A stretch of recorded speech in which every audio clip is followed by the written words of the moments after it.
புதிய பூமி நண்பர்கள் எல்லோருக்கும் வணக்கம். நான் ராஜ்பாபு.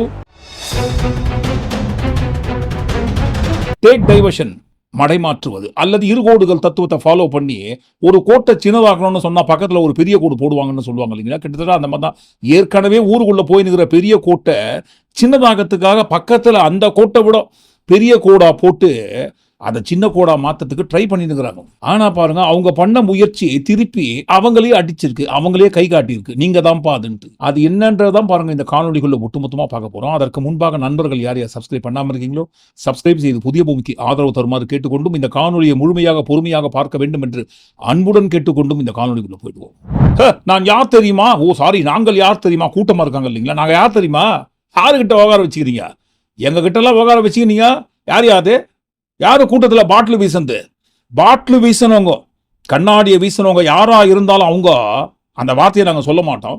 சொல்ல வேண்டியவரே சொல்லட்டும். இந்த கண்ணாடி துண்டு அடிக்கிறவங்க யாரா இருந்தாலும் சரி, நீங்க ஒரே ஒரு அப்பனுக்கு பிறந்திருந்தா,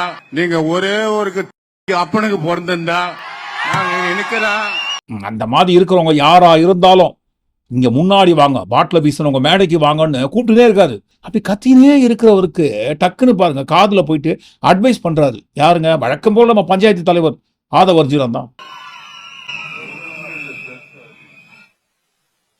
சரி, காதுல போயிட்டு யாருக்குமே தெரியாம ரகசியமா சொல்றாரு, அட்வைஸ் பண்றாரு போலுது. என்னப்பா இது? சுத்தி கூட்டம் இருக்குது, கேமரா ஓடிட்டு இருக்கு, மைக்குக்கு முன்னாடி மேடையில இருந்து இந்த மாதிரிலாம் பேசலாமா? வார்த்தையை விடலாமா? தப்பாச்சே அப்படின்னு ஏதாவது நல்லா அட்வைஸ் பண்ணிருப்பாருன்னு பார்த்தா அவர் காதுல போயிட்டு ஏதோ சொன்னதற்கு பிறகுதான் வார்த்தை இன்னும் அதிகமாகுது. தயவு செஞ்சு சொல்றேன், மரியாதையா சொல்றேன், அன்பா சொல்றேன். நீங்க ஆம்பளைங்களா இருந்தா எவனா இருந்தாலும் சரி, நீங்க ஆம்பளைங்களா இருந்தா நாங்க வந்துடுறோம், ரோடுக்கு வரோம். நீங்க எவனா இருந்தாலும் சரி, நீங்க ரோடுக்கு வாங்க, நான் பாத்துக்கிறேன். சரி, என்னதான் ஆச்சு? எதுக்காக இவ்வளவு ஆக்ரோஷமா பொங்கி சொல்லக்கூடாத வார்த்தைகள்லாம் இந்த மாதிரி சொல்லி நிற்கிறாரு? என்ன பிரச்சனைன்னு பார்த்தா, சென்னை ஐனாவரத்தில் டிவிகே கட்சியினர் கூட்டிய கூட்டத்தில் பாருங்க, திடீர்னு சர்ன்னு எங்கிருந்தோ பாட்டில் வந்து விழுதான். வாரிசு நடிகர் பனையூர் பண்ணையார் விஜயோட டிவிகே கட்சி நடத்துற அந்த கூட்டத்தில் திடீர்னு பாட்டில் வந்து வீசுறாங்கன்னு சொன்னா, பாட்டில் வந்து விழுதுன்னு சொன்னா, அதுவும் பாருங்க குறிப்பிட்டு பெண்கள் மீது வந்து விழுகிறது பாட்டில்லாம். அப்ப இதுக்கு காரணம் யாரா இருக்கும்? யாரா இருந்தாலும் யாரா இருப்பாங்கன்னு சொல்லுவாங்க திமுக தான் பயந்து போயிட்டு விஜயை பார்த்து, விஜயோட செல்வாக்கை பார்த்து அஞ்சி நடுங்கி, அவருக்கு கூடுகின்ற கூட்டத்தை பார்த்து வெலத்து போயிட்டு ஆட்களை செட்டப் பண்ணி கூட்டத்தை கலைப்பதற்காக பாட்டில் வீசுறாங்க. திமுகவுக்கு ஒன்றை சொல்லிக் கொள்கிறோம், நீங்க என்னதான் எவ்வளவுதான் சதி பண்ணி விஜய் கூட்டத்தை கலைக்கணும்னு நினைச்சாலும் கலைக்க முடியாது. இப்ப யார் அந்த பாட்டில் வீசினாங்கன்னு எங்களுக்கு தெரிஞ்சாகணும். உடனடியாக போலீஸ் கைது பண்ணணும், அவங்களை கைது பண்ணி அங்க முன்னாடி கொண்டு வந்து நிறுத்தணும். அது வரைக்கும் இந்த கூட்டத்தை நாங்க கலைக்க மாட்டோம், அப்படியே உட்காருவோம். இது வன்முறைக்காக உருவாக்கப்பட்டதுன்னு எழுதி இருக்கணும். இதுக்கு பின்னாடி யாரு அமிச்சாங்களோ அவங்களை உடனடியாக கைது செய்யணும். யாரு மூளை, நீங்க உடனடியாக விசாரிக்கணும். அப்படி இல்லை என்றால் நாளைக்கே நாங்க உண்ணாவிரத்தில் இறங்குவோம். அவங்களை கைது பண்ணி அங்க முன்னாடி கொண்டு வந்து நிறுத்தணும்ட்டு வேமா சூசோ இல்லாம இந்த மாதிரி பொங்கறதெல்லாம் தப்பு கிடையாது. ஆனா பாருங்க, ஏதோ ஒரு கோட்டை சின்னதாக்கத்துக்காக பெரிய கோடு போடுறீங்கன்னு தெரியுது. அது என்ன சின்ன கோடு, எதை பெரிய கோடுன்றதை நம்ம பின்னாடி பார்ப்போம். இந்த மாதிரி இவங்களே குண்டு அவரே வைப்பாரா, அவரே எடுப்பாரான்ட்டு முதல்வன் படத்தில் சொல்ற மாதிரி இவங்களே ஆட்களை வைத்து செட்டப் பண்ணி கூட்டத்துக்குள்ள பாட்டு வீசத்துக்கு காசு கொடுப்பாங்களாம். மாட்டின பிறகு திமுக மேல பழிய போடுவாங்களாம். சென்னை ஐனாவரத்துல ஒரு கூட்டம் போடுறாங்க. சென்னை ஐனாவரம் இல்லைங்க, எங்கேயோ ஒரு இடத்துல டிவிகே கட்சியினர் கூட்டம் கூட்டுறாங்க. அந்த கூட்டத்துல திடீர்னு பாட்டில் வந்து விடுது. அப்படி விடுற பாட்டிலுக்கு பின்னாடி திமுக தான் இருக்கணுமா? நீங்க தான் ஊருக்குள்ள ஒருத்தரை விட்டு வைக்காம எல்லார்கிட்டும் வம்பு சண்டை வலிச்சிருக்கீங்க. அப்படி வம்பு சண்டை வலிச்சு ஊர் வம்பை விலைக்கு வாங்கின ஏதோ ஒரு ஊர் வம்புக்கு சொந்தக்காரர்கள் வந்து ஏன் வீசிருக்க மாட்டாங்க? விஜய் விட்டு அடுப்புல வைக்கிற அரிசி வேகலைனா கூட அதுக்கு காரணம் திமுக. ஆதவர்ஜினாவோட கார் டயர்ல காத்து இல்லைனாலும் அதுக்கு காரணம் திமுக. இப்படி வருஷம் 365 நாளும், மாசத்துல 30 நாளும், வாரத்துல 7 நாளும், ஒரு நாளைக்கு 24 மணி நேரமும் திமுகன்னு திமுகவை பத்தி பேசியே இவர்களுக்கு அடுத்த கட்ட சிந்தனை மண்டக்குள்ள ஓட மாட்டு. அதனால்தான் பாருங்க இந்த பாட்டில் வீசத்துக்கு பின்னாடி இருப்பதும் திமுகன்றாங்க. ஆனால் கைது செய்யப்பட்ட நபர்கள் யாருங்க? 2 பேர் கைது பண்றாங்க. சென்னை ஐனாவரத்தில் டிவிகே கட்சி நடத்திய கூட்டத்தில் வந்து விழுந்த பாட்டில் வீசியது யாருன்ட்டு 2 பேர் கைது பண்றாங்க. பாட்டில் வீசினது யாருன்னு கண்டுபிடிச்சு அப்படி கைது செய்யப்பட்ட நபர்கள் விஜயோட டிவி கட்சியை சேர்ந்தவங்களாமே. பாட்டில் வீசத்துக்காக கைது செய்யப்பட்ட அந்த 2 நபர்களில் ஒரு நபரோட செல்போனை பறிமுதல் பண்ணிக்காங்க. அப்படி பறிமுதல் பண்ணி பார்க்கும்போது அவரோட செல்போன் டிஸ்பிளேல விஜயோட போட்டோ தான் இருக்குது. இதுக்குதான் முதல்வன் படத்தோட டைலாக சொல்றது. அவரே குண்டு வைப்பாரா, அவரே எடுப்பாரான்னு சொல்ற மாதிரி இவங்களே ஆட்களை செட்டப் பண்ணி பப்ளிசிட்டி விளம்பரம் தேடுவதற்காக இவங்க கட்சியை சேர்ந்தவங்களை செட்டப் பண்ணி பாட்டில் வீச சொல்லுவாங்களாம். அந்த பழியை தூக்கி திமுக மேல போடுவாங்களாம். தூள் பாட்டில உடைச்சு தூள் அடிச்சு ஒரு பெண்மணியோட ஷோல்டர்ல அடிச்சிருக்காங்க. திமுகவுடைய இந்த சரி திட்டத்திற்கு நாங்கள் குரல் கொடுப்போம். காவல்துறை இதை கடுமையாக இப்பொழுது கண்டிக்கிறோம். இல்ல இதே இடத்துல நாங்க உட்காருவோம். ஆனா பல நாள் திருடன் ஒரு நாள் அகப்படுவான்னு சொல்ற மாதிரி அகப்பட்டீங்க பாத்தீங்களா? உங்க கட்சியை சேர்ந்தவங்க தான் பாட்டில வீசியிருக்காங்களாம். சரி, அது கூட ஏன் வீசினாங்க? அதுவும் வீசியது யார் மேல? பெண்கள் மேல. பெண்கள் மீது பாட்டில் வீசியவங்களை நான் கண்டுபிடிக்காம போக மாட்டேனே. வீசந்து யார் தெரிஞ்சாகணும்னு சொல்லி முடிக்கிறதுக்குள்ள பாருங்க நியூஸ் வெளியே வருது. என்னன்ட்டுங்க, வேறுனே பாட்டில் நாங்க ஒண்ணு வீசலுங்க. நாங்க டிவிகே கட்சியை சேர்ந்தவங்க தான். நாங்க எதிர்க்க கொஞ்சம் மது அருந்தி கொண்டிருந்தோம். அப்படி அந்த சமயத்துல பாருங்க எங்களுக்குள் ஏற்பட்ட தகராறின் காரணமாக ஒரு பாட்டிலை எடுத்து அடிச்சுக்கணும். அந்த அடிச்ச பாட்டில் டிவிகே கட்சியோட கூட்டத்துல வந்து விழுந்துச்சு. நாங்க ப்ரீ பிளான்டா பிளான் பண்ணியோ திட்டம் போட்டோ இந்த மாதிரிலாம் வீசலைங்க. வீசுற பாட்டில் ஒண்ணு வீசுவாங்களா?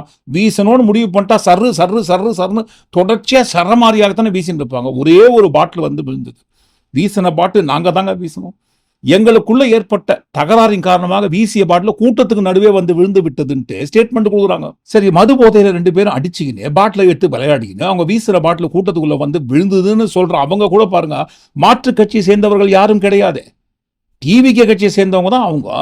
ஆனா பாருங்க என்னமோ துப்பறியும் புலி 007 ரேஞ்சுக்கு நாங்க போலீஸ் இந்த ஃபுட்டேஜை டெலீட் பண்றதுக்கு முன்னாடியே நாங்க தூக்கிட்டோம். இல்ல,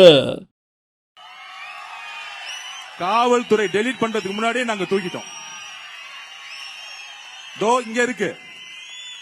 போய் சொல்லுவாங்கல்ல, அவங்க அப்பா முதலமைச்சர் மு.க. ஸ்டாலின் போன் எடுத்திருப்பாரு. இங்க இருக்கிற ஆபீசருக்கு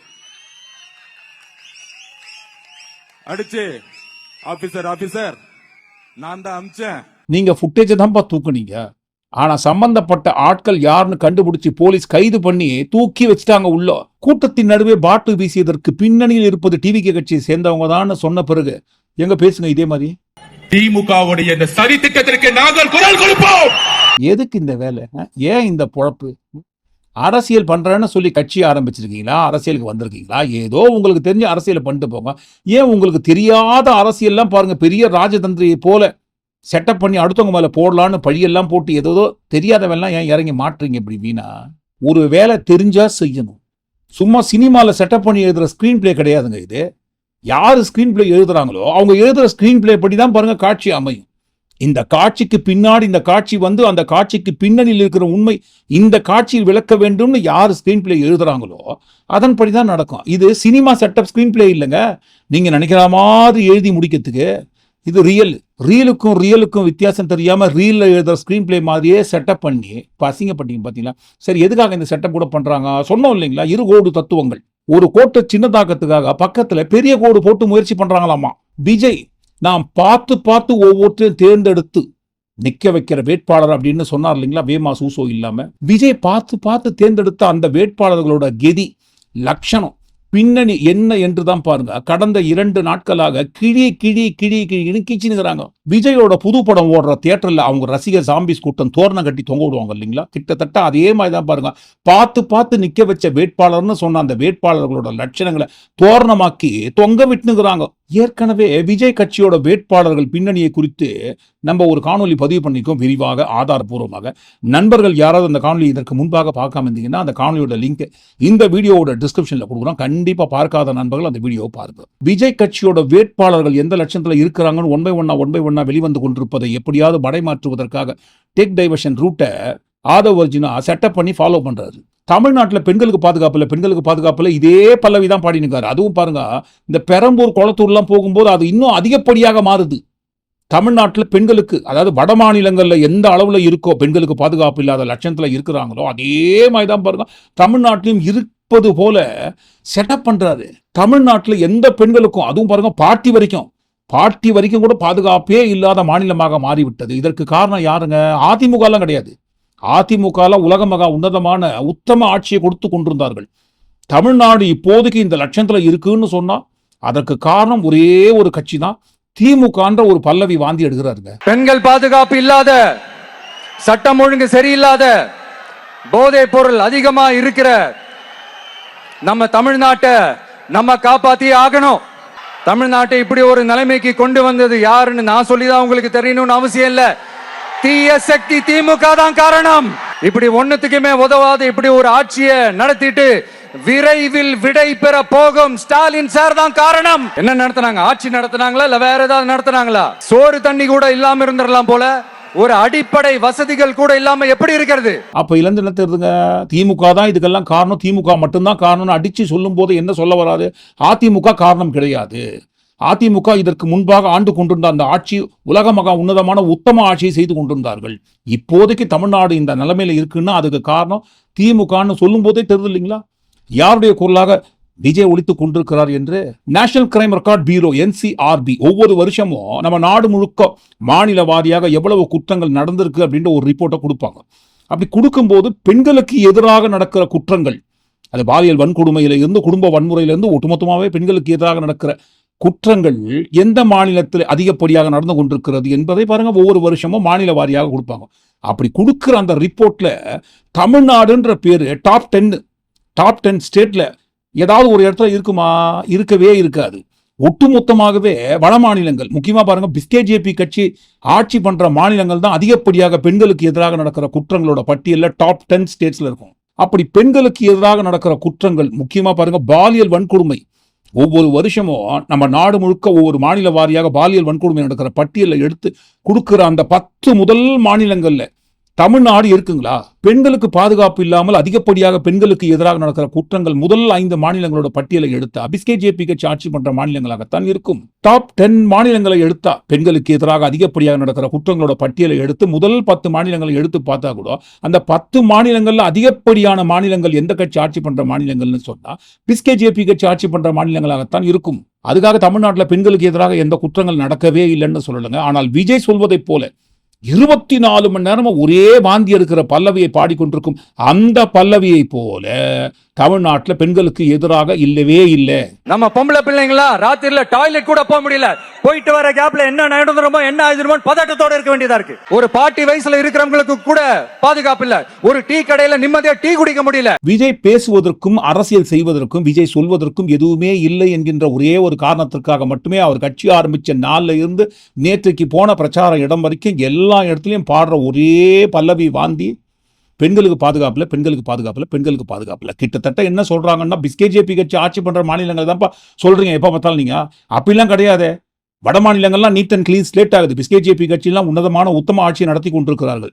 நம்ம நாட்டிலேயே அதிகப்படியாக பெண்களுக்கு பாதுகாப்பு இல்லாத மாநிலமாகவும் பெண்கள் வாழ்வதற்கு தகுதி இல்லாத மாநிலங்களாக மாறி போனது எதுவென்றால் அது வேற எந்த மாநிலங்கள் கிடையாது, ஒரே ஒரு மாநிலம் தமிழ்நாடு தான். இப்படி பெண்கள் வாழ்வதற்கு தகுதி இல்லாத, பாதுகாப்பு இல்லாத பயங்கரமான மாநிலமாக மாறி போனதுக்கு காரணம் யாருங்க?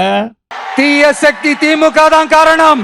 இப்படி ஒண்ணுத்துக்குமே உதவாது இப்படி ஒரு ஆட்சியை நடத்திட்டு விரைவில் விடை பெற போகும் ஸ்டாலின் சார் தான் காரணம். திமுக 50-60 வருடம் 50-60 வருடம் திராவிட கட்சிகள் திமுக அதிமுகன்னு சொல்லிந்தவர் வாயில பாருங்க அதிமுகன்ற கட்சியை சொல்றதுக்கு கூட நடுங்குறாரு, பயப்படுறாரு, தலை தெரிச்சு ஓடுறாரு. இப்ப பாடுற ஒரே பல்லவி திமுக மட்டும்தான், அதுவும் இந்த 5 வருஷம் தான். அப்ப இந்த 5 வருஷத்துக்கு முன்னாடி அது ரொம்ப நல்ல ஆட்சி நடந்து கொண்டு இருந்தது. அப்ப இந்த பொள்ளாச்சி சம்பவம் எல்லாம் நடந்தது எப்பங்க? அது உலக உன்னத உத்தமர் ஆட்சியில் நடந்தது. அந்த பொள்ளாச்சி சம்பவத்தை மூடி மறைப்பதற்கு எந்தெந்த வழியில முயற்சி பண்ணணுமோ எல்லா வழியும் முயற்சி செய்த அன்றைய முதல்வர் எடப்பாடி பழனிசாமி அவர்கள் ஆதாரம் இருக்கான்னு கேட்டாரு. அதெல்லாம் யாருடைய ஆட்சியில சொல்றமேங்க? உலக உன்னத உத்தமர் ஆட்சியில் நடந்தது. அதெல்லாம் தப்பே கிடையாது. இந்த கடைசி 5 வருஷம் இருக்கு இல்லைங்களா, இதுதான் எல்லாத்துக்குமே காரணம். அதுக்கு காரணம் திமுக காரணம். பிஸ்கேஜேபி கட்சி ஆட்சி பண்ற மாநிலங்களை பற்றி திமுகவிற்கும் முதல்வர் அவர்களுக்கும் பேசுவதற்கு என்ன தகுதி இருக்குன்ற ஒரு வார்த்தையை தான் விஜய் இது வரைக்கும் கேட்கல. பாக்கி எல்லாத்தையுமே சொல்லிட்டாரு. வட மாநிலங்களை விட ரொம்ப பயங்கர மோசமாக தமிழ்நாடு தான் மாறிவிட்டது பெண்களுக்கு எதிராக நடக்கிற குற்றங்கள் என்ற ஒரு ரேஞ்சில் வாந்தி எடுக்கிற பல்லவிக்கு சொந்தக்காரராக இருக்கிற விஜய் அறிவிச்ச வேட்பாளர்கள் லட்சணம் இருக்கு இல்லைங்களா? பெண்களுக்கு பாதுகாப்புலன்னு உருட்டுற விஜய் அறிவிச்ச வேட்பாளர் மரியா வில்சன் வீடு புகுந்து ஒரு பெண்ணை தாக்கிய வழக்கு புதுச்சேரி மகளிர் நீதிமன்றத்தில் மரியா வில்சன் மீது நிலுவையில் உள்ளது. புதுச்சேரி மகளிர் நீதிமன்றத்தில் நடந்து கொண்டிருக்கும் இந்த வழக்கில் மரியா வில்சனுக்கு ஆதரவாக காவல்துறை செயல்படுவதாக பாதிக்கப்பட்ட பெண் நீதிமன்றத்துல ஓப்பனா சொல்லியிருக்காங்க. பெண்களை கொலை செய்ய வேண்டும் என்பதற்காகவே துன்புறுத்தி ஆபாச வார்த்தையில் திட்டிய சம்பந்தமான குற்ற வழக்கு இந்த மரிய வில்சன் மீது உள்ளது. அப்பேற்பட்ட உன்னத உத்தமருக்கு தான் பாருங்க விஜய் பார்த்து பார்த்து தேர்ந்தெடுத்து சீட்டு கொடுத்துருக்காராம். இந்த லட்சணத்துல பெண்கள் பாதுகாப்பு சம்பந்தமாக உறுதிமொழி எடுத்து சத்தியம் பண்றாங்க. பெண்கள் பாதுகாப்பை உறுதிப்படுத்துவேன். விஜய் பார்த்து பார்த்து தேர்ந்தெடுத்த வேட்பாளர்கள் லட்சணத்துல முதன்மையானவர் பாருங்க இந்த மரிய வில்சன் என்பவர் சம்பந்தமான உண்மை ஆதாரபூர்வமான அவரது குற்ற வழக்கு சம்பந்தமான பின்னணி உட்பட எல்லாம் வெளியில் வந்ததை அடுத்துதான் பாருங்க இதை மடைமாற்றுவதற்கு வேற எந்த வகையிலையாவது முயற்சி பண்ணி டேக் டைவர்ஷன் ஒர்க்கை பார்க்கலாமான்ட்டு ஆதவர்ஜனா முயற்சி பண்ணிருக்காரு. அடுத்து போதை இல்லாத தமிழகத்தை உருவாக்குவோம் உறுதிமொழி எடுத்து சத்தியம் பண்றாங்க. போதை இல்லா தமிழகத்தை உருவாக்குவேன். ஏன் சத்தியம் பண்ற அந்த இடத்துல போதை இல்லாத தமிழகத்தை உருவாக்குவோம்னு சொல்ற அதே இடத்துல டிவிகே கட்சி ஆட்சி அமைத்து விஜய் முதல்வர் அதே அந்த நொடியில் இருந்து மதுவிலக்கை ஒட்டுமொத்தமா தமிழ்நாட்டுல கொண்டு வருவோன்ட்டு அறிவிங்க. ஆனா பாருங்க பட்டும் படாமல் தொட்டும் தொடாமல் தாமரை இலை தண்ணீர் போல் ஒட்டி ஒட்டாமல் இருப்பதை போல போதை இல்லாத தமிழகத்தை உருவாக்கும்னு மொட்டையா சொல்றீங்களே. ஆனா பாருங்க அப்படி மொட்டையா சொல்றதுலயே ஒட்டுமொத்தமா மொட்டையே அடிக்கிறீங்களே நீங்க அந்த வாக்குறுதி சத்தியத்துல கூட. ஆமாங்க, என்ன பாருங்க தமிழ்நாடு இப்போதைக்கு போதை நிறைந்த மாநிலமாக உருவானதற்கு காரணம் திமுக தான். இந்த கடைசி 5 வருஷம் தானே சொல்றாரு இல்லைங்களா. பேராவூரணி தொகுதியோட வேட்பாளர் இருக்கார் இல்லைங்களா சந்திரகாண்டீபன், அவர் மீது 10 கொலை வழக்கு, கொள்ளை வழக்கு, கொலை முயற்சி வழக்கு, ஆள்கடத்தல் வழக்கு, எக்கச்சக்கமான வழக்கு அவர் மீது உள்ளது. விஜய் பார்த்து பார்த்து தேர்ந்தெடுத்த அந்த பேராவூரணி வேட்பாளர் சந்திரகாண்டீபன் மீது இருக்கிற குற்ற வழக்குகளோட பின்னணி பட்டியல் மிக நீளமானது. அதில் அதிகப்படியாக முக்கியமாக சொல்ல வேண்டும் என்று சொன்னால் சமீபத்தில் பாருங்க ஒரு 10 தினங்களுக்கு முன்பாக ஜாமீனில் வெளிவந்திருக்காரு. எதுக்காக? தேச சேவை செய்யறதுக்காக உள்ள போயிட்டுதான் இல்ல, கஞ்சா கிலோ கணக்குல கடத்தி அதன் மூலமாக உள்ள போயிட்டு 10 தினங்களுக்கு முன்பாக ஜாமீன்ல வெளிவந்தவர் தான் இந்த பேராவூரணி விஜய் கட்சியோட வேட்பாளரான சந்திரகாண்டீபன் என்பவர். போதையில் தமிழகத்தை உருவாக்குவோம்னு சொன்னவங்க தான் பாருங்க போதைக்காக கஞ்சாவை யார் கடத்தினாங்களோ கடத்தினவரையே கொண்டு வந்து பார்த்து பார்த்து வேட்பாளராக நிக்க வைக்கிறாரு விஜய். ஆண்டிப்பட்டி வேட்பாளரான வி பாண்டி விஜய் பார்த்து பார்த்து தேர்ந்தெடுத்த ஒன் ஆஃப் த வேட்பாளர். அவரு பெண்களை எந்த அளவுக்கு எந்த வகையில எப்படியெல்லாம் ஆபாசமாக பேச வேண்டும் என்பதை ஒரு கிளாஸ் மாதிரியே எடுப்பாரு. பெண்களுக்கு பாதுகாப்பு இல்லாம போச்சு, பெண்களுக்கு பாதுகாப்பு கொடுக்க போறோம், பெண்கள் பாதுகாப்பில் தான் முன்னுரிமை கொடுக்க போறோம்னு சொல்ற விஜய் கட்சியோட வேட்பாளரோட லட்சணம் கிழிஞ்சு தொங்கி நிக்குது. கம்பம் வேட்பாளர் ஜெகநாத் மிஸ்ரா அவர் மட்டும் என்ன சாதாரண ஆளா? ஏன் நான் ஜாதி வெறியன் ஏன்னு சொல்லி டிக்ளேர் பண்ணவர்.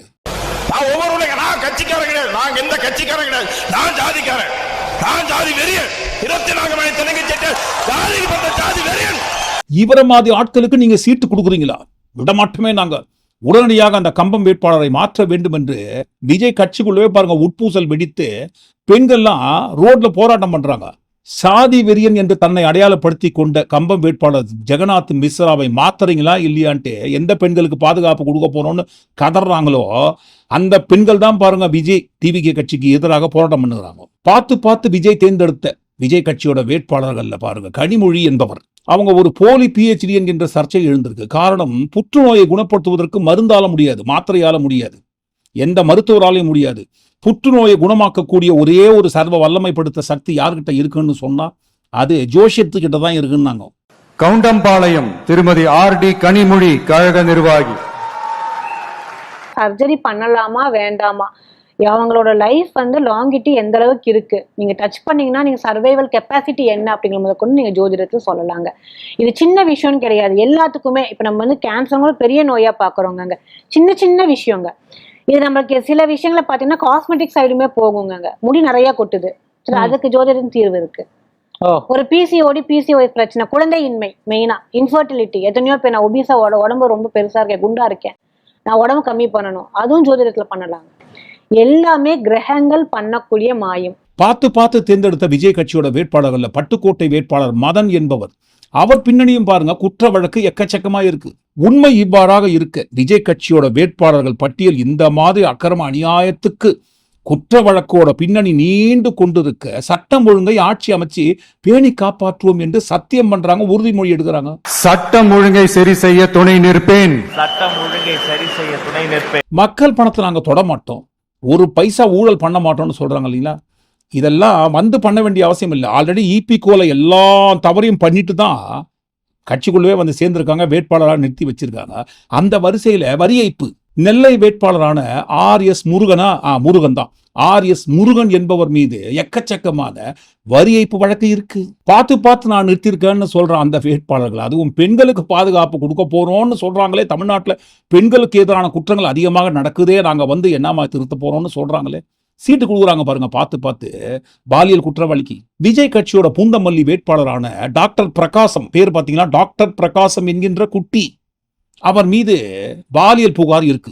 புகார் தானே கொடுத்துருக்காங்க. யாரு? திமுக கொடுத்துருப்பாங்க அப்படின்வாங்க. திமுக எல்லாம் கொடுக்கலங்க. விஜய் கட்சியோட TVK கட்சியோட மகளிர் அணி நிர்வாகி தான் பாருங்க, திருவள்ளூர் SP அலுவலகத்துல இந்த டாக்டர் பிரகாசம் என்கின்ற குட்டி என்பவர் மீது பாலியல் புகார் கொடுத்துருக்காங்க. சொன்னோம் இல்லைங்களா, வந்து நாங்க இந்த தவறெல்லாம் பண்ண மாட்டோம்னு சொல்றாங்களே தவிர இந்த மாதிரி தவறெல்லாம் பண்ணாம தான் நாங்க உள்ள வந்த உத்தமன்னு சொல்லலையே. அனைத்து குற்றங்களையும் செய்து இருக்கிற எல்லா குற்ற பின்னணிகள் கொண்ட வேட்பாளர்கள் தான் பாருங்க விஜய் பார்த்து தேர்ந்தெடுத்து பொறுக்கி போட்டிருக்காராம். ஆட்சி அமைச்சு பெண்களுக்கு பாதுகாப்பு கொடுக்குற பாதுகாப்புலாம் எப்படி இருக்குன்றது கூட பின்னாடி இருக்கட்டாங்க. ஆட்சி அமைப்பதற்கு முன்பாகவே ஒரு கட்சி அளவில் இருக்கும் போதே அந்த கட்சியில நிறுத்துற வேட்பாளரே பாருங்க பெண்கள் விஷயத்துல எந்த லட்சத்துல இருக்கிறான்னு சொன்னா, இவங்கெல்லாம் ஒரு வேலை பாருங்க ஜெயிச்சு MLA வாகி அந்த பதவியில போய் உட்கார்ந்தாங்கன்னா தமிழ்நாடு என்ன கெதியாகுங்க.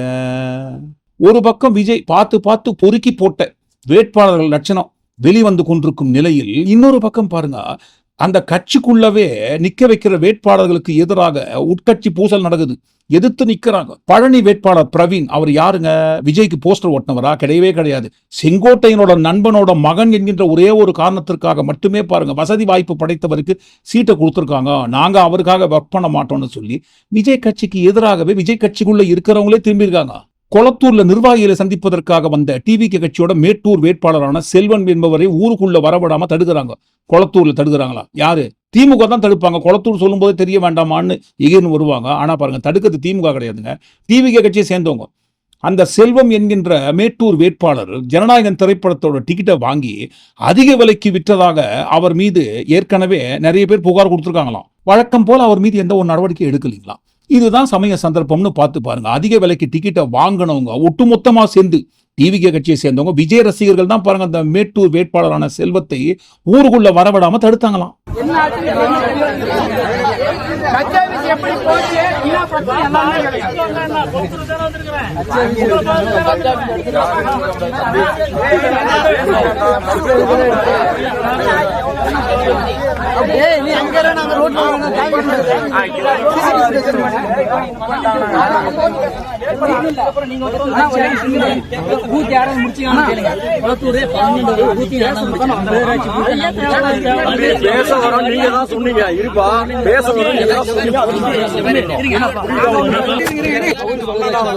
நீங்க பேசி முடிவு பண்ணிக்கோங்க.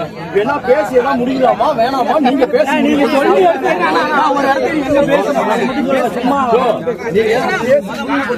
பேசலாமா வேணாமா நீங்க